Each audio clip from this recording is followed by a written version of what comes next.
स्वागत है आपका। मैं Vivek Bindra, founder and CEO बड़ा बिजनेस .com। आपने आज थंबनेल पे बिल्कुल ठीक पढ़ा है, बिना इन्वेस्टमेंट के बड़ा बिजनेस कैसे करें। क्योंकि आप आए हो ना बड़ा बिजनेस .com पे, तो आज बात करेंगे। आपके पास पैसा नहीं है तो बिना पैसा लगाए बड़ा बिजनेस कैसे करें। आज का मॉडल है B2B2C। ये B2B2C क्या होता है? पहला बी, दूसरा बी और सी। पहला बी हूं मैं, यानी कि मेरा बिजनेस मी। दूसरा बी है इंटरमीडियरी, कोई ऐसा सहयोगी जिसके पास है सी, यानी कि कंज्यूमर।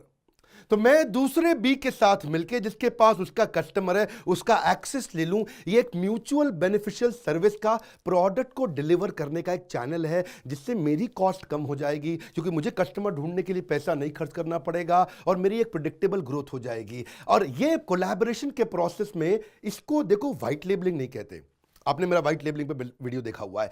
व्हाइट लेबलिंग में क्या है? मैं दूसरे बी के नाम पे माल बनाऊंगा, यानी कि इंटरमीडियरी के नाम पे माल बनाऊंगा, वो मेरा माल बेचता है और मेरा नाम तो होता ही नहीं। लेकिन यहां पे व्हाइट लेबलिंग नहीं है, वो मेरा ब्रांड भी है, उसका ब्रांड भी है। वो अपने ब्रांड के माध्यम से मेरे ब्रांडेड प्रोडक्ट को बेचता है, तो यानी कि मेरा ब्रांड रिकॉग्नाइज होता रहेगा। आप इसमें डिस्ट्रीब्यूटर बना सकते हो, होलसेलर बना सकते हो, रिटेलर बना सकते हो, फ्रेंचाइजी बना सकते हो, ई कॉमर्स पे जा सकते हो, इंटरनेशनल डिस्ट्रीब्यूटर बना सकते हो। और उसको दूसरा बी क्यों आपके साथ जुड़ना चाहता है मालूम आपको? क्योंकि उसके पास 20 आइटम थे, लेकिन आपकी वाली 10 नहीं थी, इसलिए वो जुड़ना चाहता है आपके साथ। आपने उसके प्रोडक्ट पोर्टफोलियो को बड़ा कर दिया। उसके पास इंटरेस्ट नहीं है कि वो आपके वाला प्रोडक्ट कहीं से लेकर के आए, या उसके पास वो रिसोर्स नहीं है, या वो खुद नहीं बना सकता। तो पहला बी मैं दूसरे बी की मदद से, जिसके पास बहुत सारी जनता है, क्योंकि जिसके पास जनता है उसी की तो दुनिया सुनता है। इसी केस स्टडी के दौरान मैं आपको थोड़ा अपने बिजनेस मॉडल के बारे में भी बता दूं। प्रोडक्ट को आपको कंट्रोल में रखना है। अगर सेल्स का एक्सपीरियंस आप कंट्रोल में नहीं कर सकते, कम से कम प्रोडक्ट के एक्सपीरियंस को कंट्रोल में करो। आपको पता है हमने अपनी कई फ्रेंचाइजीज खोली हैं, हमारे साथ कई इंडिपेंडेंट बिजनेस कंसल्टेंट जुड़ चुके हैं, जो देश भर में हमारा प्रोडक्ट, हमारी ट्रेनिंग प्रोग्राम्स को सेल करते हैं। लेकिन प्रोडक्ट हम बनाते हैं। जब प्रोडक्ट कंट्रोल में रहता है, इसको बोलते हैं एनेबलिंग द एनेबलर। जो सामने एनेबलर है, आप उसको और एनेबल कर दो। Brand is everything. ब्रांड आपके कंट्रोल में रहना चाहिए। आपका ब्रांड क्या है? My brand is that my brand is everything. जिस दिन ये फिलॉसफी आ जाती है, तब आप प्रोडक्ट के एक्सपीरियंस को कंट्रोल में रखते हैं। बेचता आपके लिए कोई और है, और वो क्यों आपके लिए बेचता है? क्योंकि उसको प्राइस का कन्वीनियंस है और उसको मिनिमम इन्वेस्टमेंट का कन्वीनियंस है। अब आपने ये समझा बिजनेस मॉडल B2B2C। मैं हूं बी, दूसरा बी है वो इंटरमीडियरी, जो मेरी मदद करेगा माल बेचने में। क्यों? उसके पास से सी, जिसको बोलते हैं कंज्यूमर। अब आपको ये तो हो गया मॉडल। अब प्रोडक्ट कैसे बनाओगे? प्रोडक्ट का रूल क्या है? Hassle premium. जितना बड़ा हैसल उतनी बड़ी प्रीमियम, जितनी बड़ी प्रॉब्लम उतना बड़ा प्रीमियम। प्रीमियम क्या है? या तो आपको मार्केट शेयर बड़ा मिलेगा या मार्जिन बड़ा मिलेगा। तो कोई भी बिजनेस के अंदर एंटर करते हो, पहले बड़ी प्रॉब्लम ढूंढो जिसको आप सॉल्व करोगे। जैसे मैं आपको अपनी एक और तारीफ कर देता हूं, मेरी थोड़ी आदत है बीच बीच में कर लेता हूं। मेरे लीडरशिप फनल के पार्टिसिपेंट वीरल, एक गुजराती लड़का, यंग लड़का, और वो पढ़ाता था technical IT computer education programmes. उसने B2B2C मॉडल को ध्यान से समझा, और उस मॉडल में उसने देखा कि सबसे बड़ी मार्केट की प्रॉब्लम क्या है। आप जानते हैं हमारा जो देश है, इस देश के अंदर हर साल अगले 20 साल तक 1.25 करोड़ बच्चे, 1.25 करोड़ यूथ नौकरियां ढूंढने वाले हैं। मेरी बात सुनना, हर साल 1.25 करोड़ बच्चे नौकरियां ढूंढेंगे अगले 20 साल तक। आप बात समझिए, ये वो देश है जहां 120 करोड़ में से 60 करोड़ की जो जनता है, उनकी उम्र 26 साल से कम है। इसका मतलब हमारा देश यंगेस्ट देश है। अब इसका एक दूसरा हिस्सा लो। आप जाते हो Naukri.com पे, मॉन्स्टर पे, जॉब के कई पोर्टल हैं, वहां हर समय बहुत सारी जॉब्स अवेलेबल हैं। लेकिन इतनी जॉब्स अवेलेबल होने के बावजूद बेरोजगारी अनएम्प्लॉयमेंट मुद्दा बना हुआ है। जब इतनी नौकरियां अवेलेबल है, तो लोगों की नौकरी लग क्यों नहीं रही? क्योंकि स्किल डेफिसिट है। नौकरी है, ऐसा नहीं है नौकरियों की संभावना खत्म हो गई है, पर वो बच्चे नहीं मिल रहे हैं जो वो नौकरी पे लग सकें। अब इस प्रॉब्लम को समझते हुए वीरल ने सोचा कि मैं B2B2C मॉडल बिल्ड करता हूं। मेरे ट्रेनिंग प्रोडक्ट बड़े पावरफुल हैं, और इनको बाकी लोग अगर सेल करें तो मैं बिना इन्वेस्टमेंट के बिजनेस ग्रो करूंगा। आज का टॉपिक याद है ना आपको? बगैर इन्वेस्टमेंट के बड़ा बिजनेस कैसे करें। तो थोड़ा पहले इस प्रॉब्लम को और समझ लेते हैं 1 मिनट के लिए। ट्रेडिशनल मेथोडोलॉजी और ऑब्सोलीट टेक्नोलॉजी। जिस तरीके से पढ़ाया जा रहा है, पुरानी मेथोडोलॉजी और ऑब्सोलीट टेक्नोलॉजी। टीचर जो है, टीचर भी आउटडेटेड, कंटेंट भी आउटडेटेड। आप 19वीं सदी के कंटेंट को 20वीं सदी के टीचर से 21वीं सदी के बच्चे को पढ़ा रहे हो, बात चलेगी नहीं। और अगर बच्चा ड्रॉप आउट हो जाता है उसको और इग्नोर कर देते हैं। फोकस है यहां पे कि कैसे कोर्स को कंप्लीशन करें, रिजल्ट ओरिएंटेशन नहीं, course completion versus result orientation, इस फोकस को बदलना है। अगर एक टीचर सारे सब्जेक्ट नहीं पढ़ा सकता तो एक बच्चे से सारे सब्जेक्ट सीखने की उम्मीद नहीं की जानी चाहिए। हर बच्चे की एक स्ट्रेंथ है, उसको उसके हिसाब का स्किल डेवलपमेंट चाहिए। आप जानते हैं जापान के अंदर लिटरेसी रेट और एम्प्लॉयमेंट रेट बहुत ज्यादा क्यों है? इंडिया में और जापान में पढ़ाई में फर्क है। जापान में पढ़ाया जाता है उसको एक्सपीरियंस के लिए, यहां पढ़ाया जाता है एग्जामिनेशन के लिए। वहां पढ़ाया जाता है जॉब के लिए, ऑन द जॉब ट्रेनिंग के लिए, और यहां पढ़ाया जाता है एग्जामिनेशन के लिए, डिग्री के लिए। इवैल्यूएशन के सिस्टम में फर्क है। आप जानते हैं कि यहां पे जो मेजर किया जाता है उसके टेस्ट को मेजर करते हैं, वहां पे मेजर करते हैं एप्लीकेशन को। इधर क्या देखते हैं, टेस्ट में कितने नंबर आए, उधर क्या देखते हैं, अप्लाई कितनी बढ़िया से कर सकता है। इसको बोलते हैं रोट लर्निंग को चेंज करना। रोट मतलब रट्टा, रट्टा लगवाना बंद करना है। ऐसा नहीं कि इंडिया पूरी तरह पीछे रह गया है। इंडिया में 2030 तक मूक पूरा फैल चुका होगा। ये मूक क्या होता है? Massive open online courses. Massive open online courses को बोलते हैं डिजिटल क्लासरूम, डिजिटल पढ़ाई। डिजिटल पढ़ाई के वैसे अपने फायदे भी हैं, नुकसान भी हैं। एक नुकसान तो क्या है कि थोड़ा डिसिप्लिन नहीं रहता। बच्चा कहता है यार मेरे पास पढ़ा हुआ है, कोर्स पढ़ लूंगा, प्रोक्रेस्टिनेट करता है, बाद में देख लूंगा, इनडिसिप्लिन आ जाता है। इस चक्कर में वो फोकस नहीं कर पाता।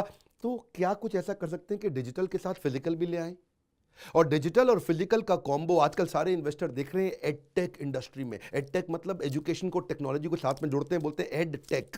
एडटेक में सब देख रहे हैं कि थोड़ा सा दोनों का कॉम्बिनेशन आ जाए। आपको मालूम है ना, हम भी फिजिकल डिजिटल दोनों करते हैं। मेरे ऐप में आप ऑनलाइन भी सीखते हैं और हमारे इवेंट्स में भी आते हैं। बड़ा अच्छा काम किया विरल ने, कंपनी चालू करी जिसका नाम क्या है, प्राइड एडुकेयर। प्राइड एडुकेयर ने दोनों का कॉम्बिनेशन लिया। अब वापस बिजनेस मॉडल पे आते हैं, बिना इन्वेस्टमेंट के पैसा कैसे कमाएं, बड़ा बिजनेस कैसे करें, B2B2C। तो विरल ने सोचा कि मैं बनाता हूं प्रोडक्ट बढ़िया बढ़िया, मैं बनाता हूं ऑनलाइन कोर्सेज। याद है ना, मूक, मैसिव ओपन ऑनलाइन कोर्सेज, लेकिन साथ में फिजिकल इंफ्रास्ट्रक्चर देना पड़ेगा। तो मैं इतने इंस्टीट्यूट कैसे खोलूंगा, मैं इतने सारे कोचिंग सेंटर कैसे खोलूंगा? तो अपने साथ वो दूसरा बी जोड़ लिया, जिसके पहले से कोई कोचिंग सेंटर चल रहा है, उसका ट्यूशन सेंटर चल रहा है, उसका कोई ऑनलाइन ऑफलाइन एजुकेशन चल रहा है, कंप्यूटर क्लासेस चल रही है, वहां उसको थोड़ा पार्टनर बना ले और उसके इंफ्रास्ट्रक्चर को यूज करके अपने माल को वहां बेचे। इससे क्या हुआ, इनका थोड़ा रिस्क अपना घट गया, प्रेडिक्टेबल अर्निंग हो गई, ग्रोथ तेज हो गई, लो कॉस्ट पे कस्टमर को एक्वायर कर लिया। अब इनकी मार्केटिंग भी एफिशिएंट हो गई और कस्टमर लेफ्ट आउट फील नहीं करता, क्योंकि अब ये कहीं पे भी कस्टमर को जाके कवर कर सकते हैं डिस्ट्रीब्यूशन चैनल के माध्यम से। लोअर रिस्क है तो स्टाफिंग को भी लेवरेज कर लिया, अभी दूसरे के स्टाफ को इस्तेमाल कर लिया, स्टार्टअप की कॉस्ट अपने आप ही कम हो गई। अब रीजनल मार्केट में जा सकते हैं, जिधर मन करे उधर जाके क्योंकि वहां कोचिंग सेंटर कोई ना कोई सेंटर चल ही रहा होगा, तो उसको एक्वायर कर लें, कोई नया खोल लें। अब इसके माध्यम से उसको फीडबैक भी मिलने लग गया, वाइडर कस्टमर रीच के साथ में।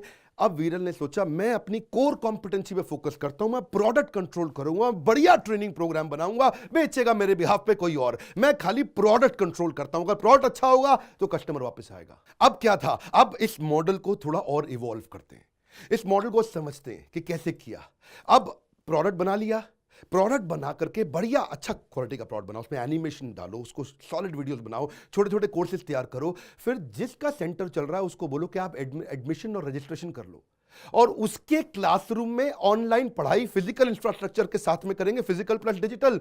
अब अगर बच्चे को कोई डाउट आएगा तो उसका डाउट रेजोल्यूशन हम लोग सेंट्रल ऑफिस से, हेड ऑफिस से कर लेंगे, उसका ऑनलाइन एग्जामिनेशन भी ले लेंगे और उसके असाइनमेंट का इवैल्यूएशन भी कर लेंगे, उसको सर्टिफिकेशन भी दे देंगे और फिर इंटर्नशिप लगवाएंगे। बच्चे की दिक्कत क्या है, उसको इंटर्नशिप चाहिए और उसको जॉब लगवा दो, जॉब नोटिफिकेशन। अगर 100% इंटर्नशिप मिल जाए तो जॉब लगने के चांसेस अपने आप बढ़ जाते हैं। तो थोड़ा मॉडल इवॉल्व हुआ।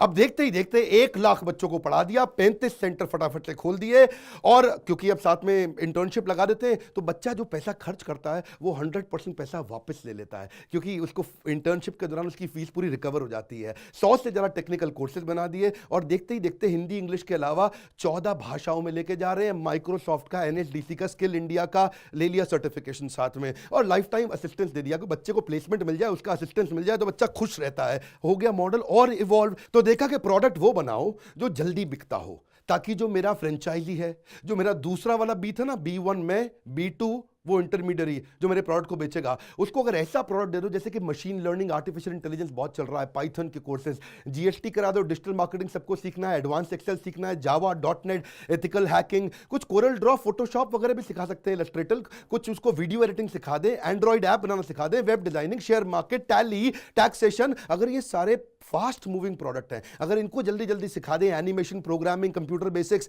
तो फिर वो जल्दी बेच देगा, क्योंकि ये क्या है, ये जॉब ओरिएंटेड कोर्सेज हैं। इससे होती है ग्रोथ। अब वो 35 से हो जाएंगे 350 आउटलेट। आउटलेट का मतलब यहाँ एजुकेशन सेंटर। इससे कंपनी की वैल्यूएशन बढ़ती है। एक लॉन्ग टर्म कमिटेड पार्टनर आपको मिल जाता है, बेटर क्वालिटी मैनेजमेंट आपको मिल जाती है, और फ्रेंचाइजी ऐसी जो इनोवेटिव रहेगी। इसकी वीरल की थोड़ी दिक्कत रहेगी इसमें, हमेशा वीरल को मार्जिन हमेशा कम रहेगा, क्योंकि मार्जिन दूसरा वाला भी कमाएगा ना, उसको भी तो बीच में कमाना है। तो वीरल क्या करेगा, कोर्स को सस्ते में बना करके देगा। तो वीरल की दिक्कत यह है कि थोड़ा मार्जिन तो कम रहेगा वीरल के पास, पर स्केल बढ़ने लग जाएगा, और इससे क्या होगा, प्राइड एडुकेयर पूरे देश भर में फैलेगा, गांव गांव तक जाएगा। क्यों जाएगा गांव गांव तक? क्योंकि जहां भी सेंटर है वहां मैंने अपना कोर्स बना दिया, और किसी का भी कोई भी इंफ्रास्ट्रक्चर ले, भाई तेरे यहां बच्चे आते हैं, पकड़ मेरा कोर्स तू बेच। मॉडल और इवॉल्व हुआ तो देखा कि कई तरह के लोग जुड़ सकते हैं हमारे साथ में। मैंने प्रोडक्ट तैयार किया, बस ये देखना कि बिकेगा ये कहां कहां, बेचने में वो मेहनत करेगा ना। तो कोई भी बडिंग एंटरप्रेन्योर है, उसको नया सेटअप करना है, कोई एग्जिस्टिंग कंप्यूटर सेंटर है, कोई भी कोचिंग सेंटर है, कोई कॉलेजेस भी आजकल जुड़ते हैं, उनकी भी नैक की रेटिंग इंप्रूव होती है, स्कूल है, साइबर कैफे हैं, किसी को एडिशनल इनकम करनी है, उसके पास इंफ्रास्ट्रक्चर पहले से ही है, उसको यूज करो। ये कहते हैं भाई मैं तेरे को सपोर्ट करूंगा ना, तू माल बेच वहां पे, मैं तुझे सर्टिफिकेट दिलाऊंगा, तेरे पोस्टर बैनर लगा दूंगा, तुझे मार्केटिंग का सपोर्ट दूंगा, तुझे मैं डेकोर की किट दूंगा, तेरे मतलब सुंदर बना दूंगा ना। उसको थोड़ा ब्रोशर चाहिए कि फीस तेरी मर्जी की है, तू अपनी मर्जी से बेच, जिस फीस पे बेचना बेच, मैं कंटेंट तुझे अपडेट करके दूंगा, तेरे को टीचर रखने की जरूरत ही नहीं, तेरी टीचर पे डिपेंडेंस खत्म हो गया। और जब इस तरह चलेगा पूरा फ्रीडम बैच साइज का, तो सामने वाला जब पैसा कमाता है उसको क्या चाहिए, जो दूसरा बी है उसको चाहिए आरओआई आरओआई आरओआई। हाँ,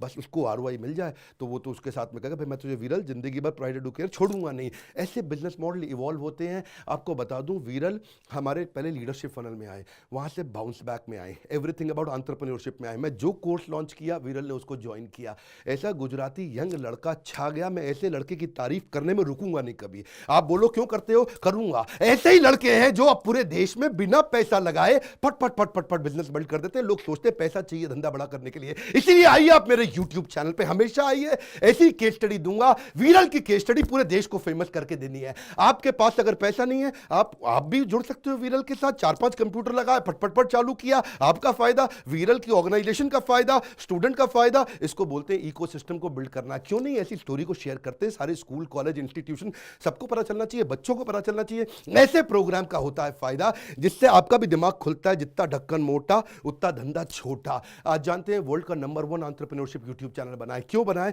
क्योंकि हम ऐसे एंटरप्रेन्योरशिप के आपको ट्रिक्स देते हैं। वीरल के साथ जुड़ना चाहते हैं, प्राइड एडुकेयर, उनके बोर्डलाइन नंबर पे आप उनको फोन कर सकते हैं। आप बोर्डलाइन नंबर दिया है। हमारे साथ जुड़ने के लिए फेसबुक पे आइए। फेसबुक पेज से मैं बहुत तेज मैं नया कंटेंट डाल रहा हूं, वहां आइए। वीडियो को शेयर करना मत भूलिए, लाइक करके उत्साह बढ़ाइए। सब्सक्राइब आपने तो कर रखा है, दूसरों से कौन कराएगा? आपको कराना है ना, क्यों? तो उनका भी फायदा हो। हमारे साथ जुड़े रहने के लिए, हर बार वापस आके वीडियोस को देखने के लिए आप सब